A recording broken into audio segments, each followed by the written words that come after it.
এই যে কারিগর হয়েছে সুয়েল, ঠিক আছে, রাজু হয়েছে হেল্পার, হেল্পার এই যেটা মেন কারিগর, ঠিক আছে। এই যে ভাজা মির্চা আছে ইনশাআল্লাহ। রাজধানী রেস্টুরেন্ট, রিয়াদের বুকে, মানফোয়া, হারাজ বিন গাসিম রুট। এখানে আমাদের বাংলাদেশি বিভিন্ন ধরনের খাবারের ইফতারির আয়োজন প্রতি বছরের মতো এবারও আয়োজন করা হয়েছে। আমাদের বাংলাদেশিদের জন্য ইফতার সামগ্রী এক এক দেশের এক এক রকম এক একটা ঐতিহ্য, যার যেরকম চাহিদা, যার যেরকম পছন্দের খাবার।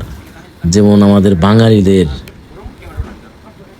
এই সমস্ত খাবার ছাড়া যেমন ইফতার পার্টি জমেই না, তাই আমাদের দেশীয় পণ্য, দেশীয় খাবার সৌদি আরব রিয়াদের মতো জায়গায় আমরা তুলে ধরছি। ভালো থাকবেন সবাই, সুস্থ থাকবেন, আমাদের রাজধানী রেস্টুরেন্টে আসবেন, আপনাদের সেবায় সবসময় থাকবে। আসসালামু আলাইকুম।